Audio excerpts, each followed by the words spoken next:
The function of leadership is to produce more leaders, not more followers. Leaders of men. Welcome to Leaders of Men. I'm your host, Nick Warner.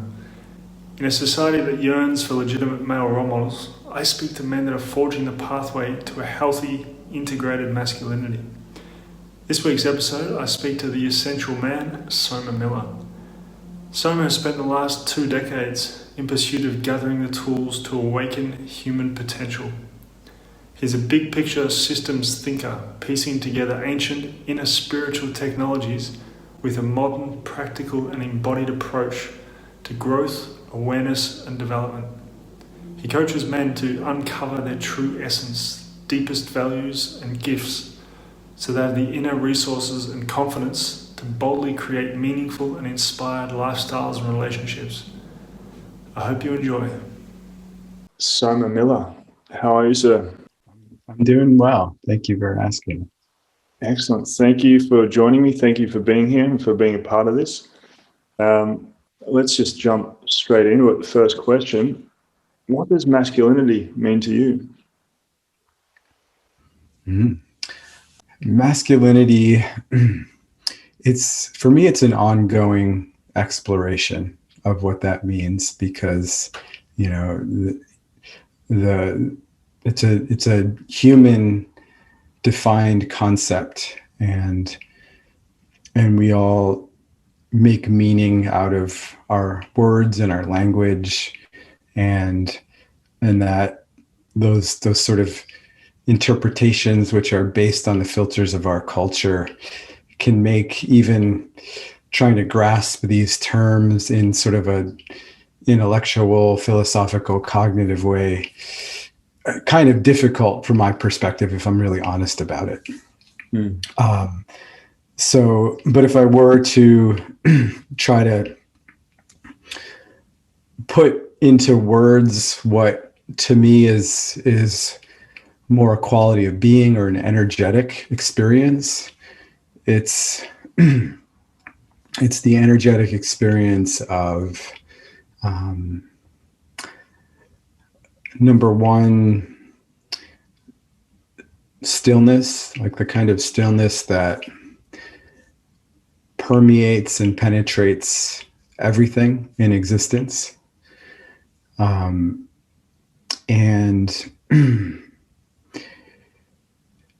And it's an experience, and this is just another term for maybe a similar experience, is what I would call consciousness, which is being awake, and that this is a continual practice. It's a continually expanding, infinite practice, because I don't think, unless we're maybe lucky enough to find enlightenment in this lifetime, most of us will not achieve full consciousness. But I do believe that's part of our work in this lifetime collectively. And that consciousness is, it's kind of being able to see the deepest truth in everything, have an experience that is beyond the conditioning of our mind and our society, and it's ultimately an experience of deep presence, because we are, everything that is not in the present moment is, whether it's our projections about the future, most of that's, in my understanding, tied to our past, which, collectively we have a pretty dark past with a lot of trauma and pain that, we're all carrying to one degree or another.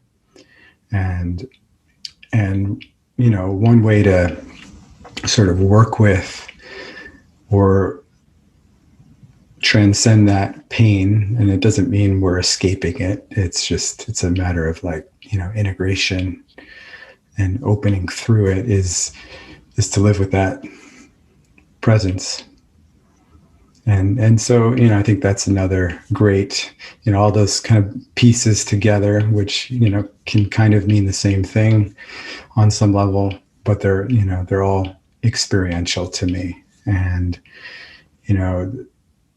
there's definitely, cultural definitions of masculinity that I believe, permeate those three qualities if we tease them apart. But those are the primary ones to me.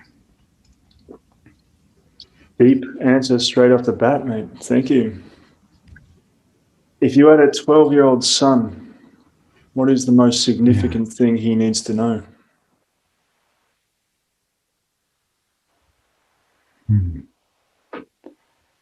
I would say, the most significant thing is that he's loved and accepted just as he is, that he's seen and honored for his uniqueness and his beauty. And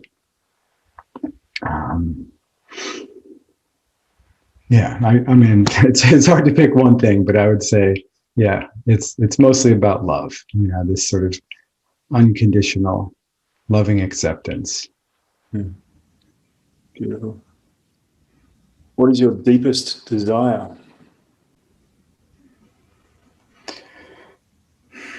I would say my deepest desire is to see humanity create a new culture based on these experiences of consciousness, to see, a flourishing culture that all things are considered, and a sense of acknowledgement that, we're all so deeply intertwined and interconnected as humans, as part of the greater ecosystem, and to see culture move in a direction where we're making our choices based on that deep sense of understanding that, in order for all of us to thrive, we gotta honor each other. We've got to honor the earth. We've got to have a lot more compassion and empathy, and we got to be willing to be deeply honest and integrity. Yeah. That's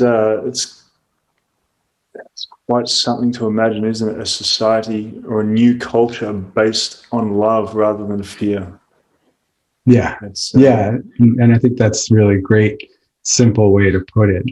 I think collectively we've been moving from this, reptilian part of our brains that's living in fear and scarcity, and from that comes this desire to control and dominate. Amazing, man. What is an uncomfortable truth? An uncomfortable truth for me? Yeah. I would say the biggest uncomfortable truth that I'm currently facing and being confronted with in my life, and I think this is hard for me to name without context, but currently this is my work, because the context that I want to frame it in sort of puts me into this feeling like a victim of circumstance, and my work right now is to kind of own what's here, despite how anybody else may have contributed to this outcome. So my truth right now is I haven't seen my daughter or spoken to her in I guess it's been about 2.5 months now. She's 15, and currently she's not wanting to spend time with me. She's not wanting to connect with me, and she's got a lot of reasons why that she considers my responsibility. And yeah, I think it's hard for me to be with not only the grief of missing my daughters growing up in the world, and you know, I think one of the hardest parts of it is, I would say, not being able to give my fatherly gifts to her. You know, I feel kind of, you know, that's another place where I can go into the victim around it, but there's a lot of pain there because you know, my purpose for like being a father, and that was a big part of my purpose for the last 15 or so years. I can't do that right now, or at least it feels that way. I'm sure there's still a way I can bring her that gift, even if we're not engaging, but currently that's kind of where I'm at in the process. I honor you for bringing that vulnerability. Thank you. Mm-hmm. Yeah. And that leads to the next question, which is, what is your most profound pain in this moment? Yeah, it's definitely connected to that. I think the pain, I mean, there's fear in it for me. Because, you know, my fear is that she's, you know, not going to want to see me for years. And I've seen how this, you know, there's this common occurrence in sort of separated families, and sometimes, you know, parents go years without seeing their kids. So that really scares me, and so that fear creates a lot of pain. And because I would say that's probably one of my deepest fears, is losing my daughter. You know, losing, like, who knows what could happen. You know, either one of us might die. You know, and that scares the shit out of me. Thank you. Let's change the pace a little. When was the last time you were out of integrity?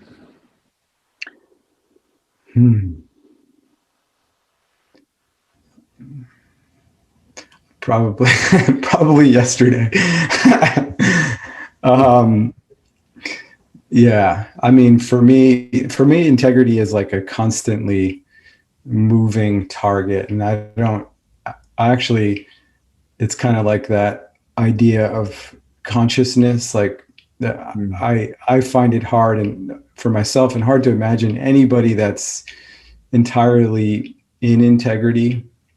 And I guess we would have to, you know, maybe define what integrity is to the individual to really look at that in depth. But for me, it's integrity for me is living, like having all my choices align with my deepest values, choices, actions, words, and that for me, it's one of the deepest spiritual practices.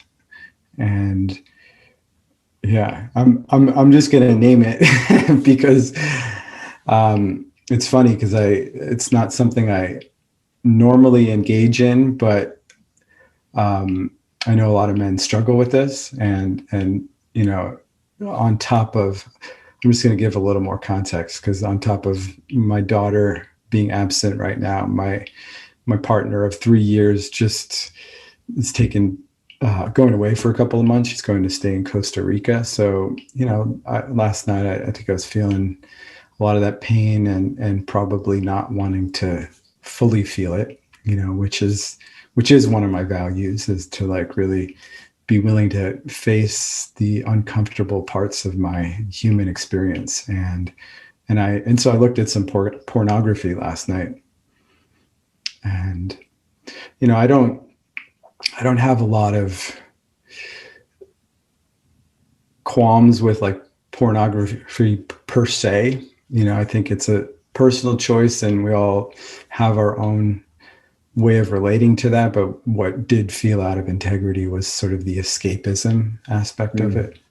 Mm.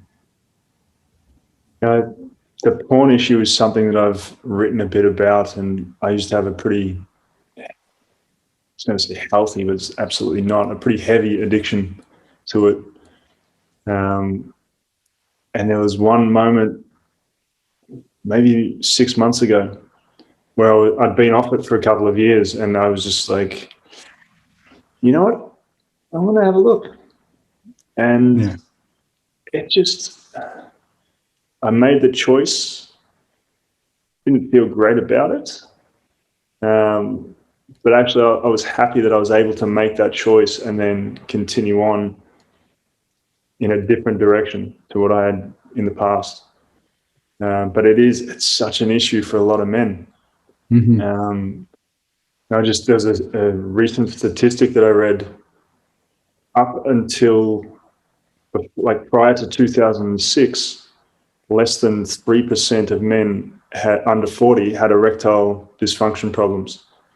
Since YouPorn and RedTube and all these streaming sites came on board, end of 2006, up to 37% of men under 40 have these problems now.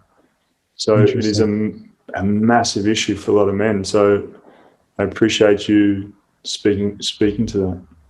Yeah. Thanks for sharing the statistic. It gets me curious about the connection there. I'm curious if it's like, are they experiencing erectile issues in their relationships as a result of, needing this high stimulation kind of experience? Are you aware? I think it comes down to a habit of masturbation and how they do it. And there's this, once you train your brain that this is the type of arousal you need, once the dopamine hits, then you need more excessive until eventually the vanilla porn that you're looking at in the beginning becomes violent and aggressive porn. And then you're with your partner and suddenly you can't get it up because she's not what you're looking at in porn.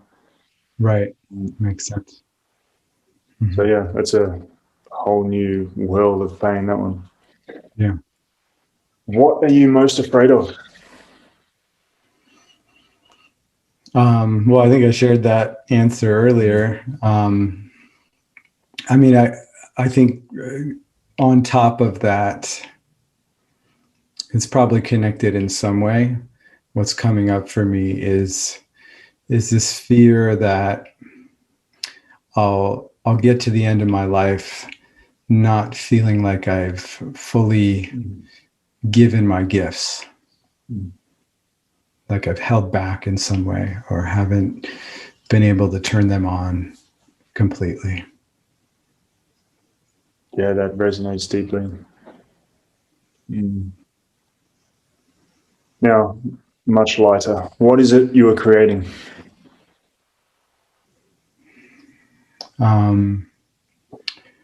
Yeah, for some reason that doesn't feel light to me. I don't know why. What am I creating? I'm creating a lot, and I think that question. I'm wondering why that question creates a little anxiety for me, actually, and part of that. I just want to unpack that a little bit. Like I think part of it is naming it, more collectively, maybe creates a little more accountability to it. And I think the other sort of trigger in there for me is the parts of me that are not 100% certain, but if I were to try to name it as best as I can, I'm inspired to create. wouldn't say I'm successful at this yet, but I'm inspired to create, number one, a new culture of masculinity that really touches on some of those elements that I spoke of at the beginning, where, collectively, this culture of men are helping each other to level up our consciousness, to level up our presence, to level up our ability to bring our deepest gifts forward into the world, and that those gifts are inspired by a true desire to be in service of that vision that I spoke of creating a global culture that's honorable and reverential to, our interdependence. And so part of it is leading men to step into that, leading men to step into their leadership, so that we can, start to create these concentric ripple effects throughout the world and have consciousness permeate culture as much as possible, as quickly as possible. Beautiful. What would you like to be known for? That's a good question.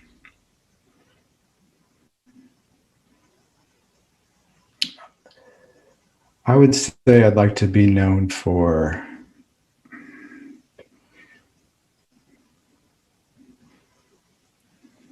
my capacity to love and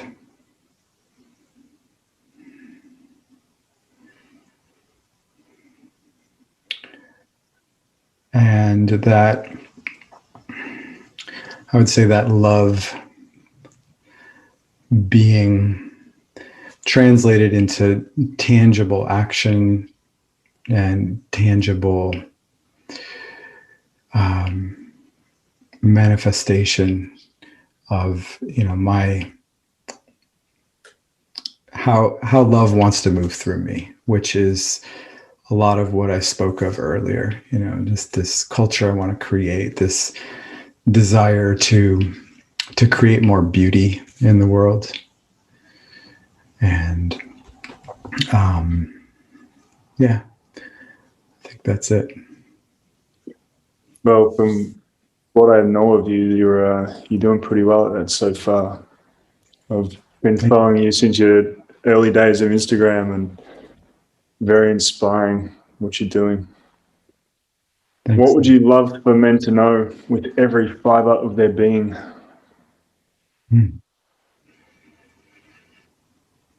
I would say that you are powerful beyond measure, that everything you do, everything you think, everything you feel, everything you speak has a ripple effect, and that, accessing both that power, which to me is a divine power in a way that we all have access to,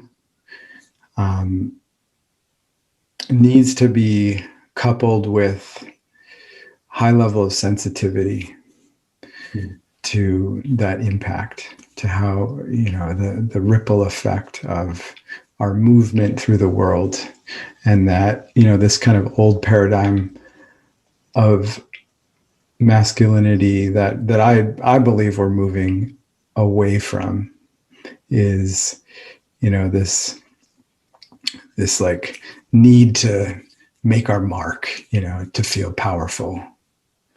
And to me, that that sensitivity, which might be our own feminine side, that ability to feel, is really necessary. You know, we're all going to make a mark. There's no doubt about that. But what, you know, are we leaving behind scars, or are we, you know, healing those scars? And that's the mark that we leave. Brother, that's the 10 questions. Nice. Your answers, the vulnerability and the depth of those answers were just really special. So I honor you for that. And thank you so much. Yeah, it's been a pleasure. I really enjoyed digging in, and yeah, thanks for creating this space, holding the container and the invitation. I felt safe to go there with you. Thank you. Before you go, what is it you've got on offer? What are your workshops and your programs and your coaching? So towards about a month out, I'm going to be launching a couple of different things. So 12-week program that is going to be focused on, it's actually going to be a series of 12-week programs with different focus. The first one's going to be about self-healing, reparenting the inner child, healing some of our father wounds. The second aspect of the program is going to be focused on our relationships, and our relationships as men, in particular to the feminine, to our mother wounds, and sharpening those relationship skills on both just a intimacy, vulnerability level, as well as sexually. And then the last part, and these can be taken individually or as a group, but the last 12-week, which will be in the fall, is going to be focused on finding our purpose and creating a vision for our life. And, all these will include an in-person retreat. So there'll be 3 retreats happening this year. And then on top of that, I got a lot of offerings right now. On top of that, kind of coupled with those 3 trainings, I'm going to be leading a small group of men through an embodied men's work, men's coaching facilitation training, like a level 1 training. So those men that want to help support and hold that container and get some one-on-one coaching with me will be stepping into that. Amazing, brother. Yeah. Mm-hmm. If you don't know Soma's work, check him out, The Essential Man. He's, as I said before, incredibly inspiring and really, really beautiful man in the space. So thanks for showing up, and thanks for your responses. Thank you so much for putting this together, Nick. All right, brother.